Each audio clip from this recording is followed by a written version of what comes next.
ایک باندی نے شہوت کی کثرت اور زیادتی کی وجہ سے ایک گدھے کو اپنے اوپر ڈال لیا۔ اس نے گدھے کو جمع کی عادت ڈال دی تھی۔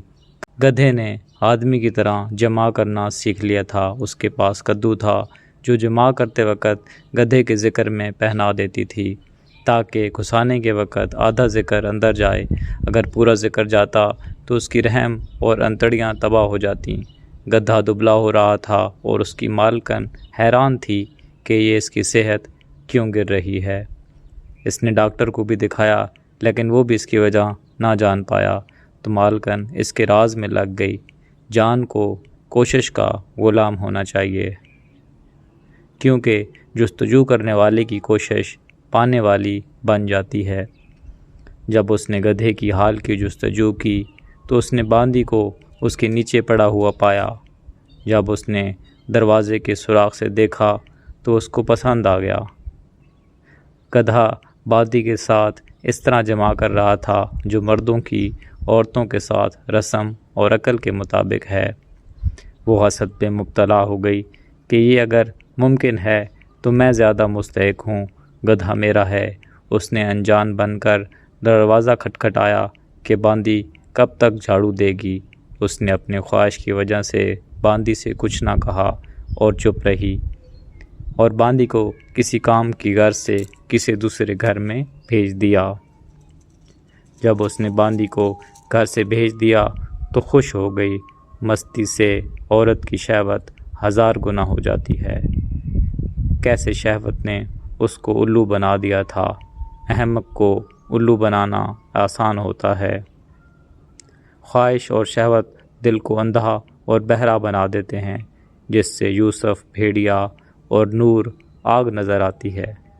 اس نے دروازے کو بند کیا اور گدھے کو کھینچا۔ اس کو کھینچتی ہوئے گھر کے بیچ میں لے آئی اور اس کے نیچے لیٹ گئی۔ گدھے نے ذکر نکالا اور اس کے اندر گھسا دیا۔ اس میں گدھے کی ذکر سے آگ لگ گئی۔ سکھائے ہوئے گدھے نے ذکر بیوی کے اندر پورا دبا دیا۔ بیوی فوراً مر گئی۔ اس حالت میں عورت نے سانس بھی نہ لیا اور جان دے دی۔ گھر پورا خون سے بھر گیا۔ دیکھو 100 رسوائیوں کے ساتھ بری موت۔ کیا تو نے کبھی گدھے کے ذکر کا شہید دیکھا؟ جان لیجئے حیوانی نفس گدھا ہے اور اس کے نیچے ہونا اور زیادہ عیبدار ہے۔ اگر تم خودی میں نفس کی راہ میں مارا گیا تو سمجھ لے کہ تم اس عورت کی طرح ہے۔ اے لالچی انسان، لقمہ اپنے اندازے کے مطابق کھا، اگرچہ کھجور اور حلوے کا ہی کیوں نہ ہو۔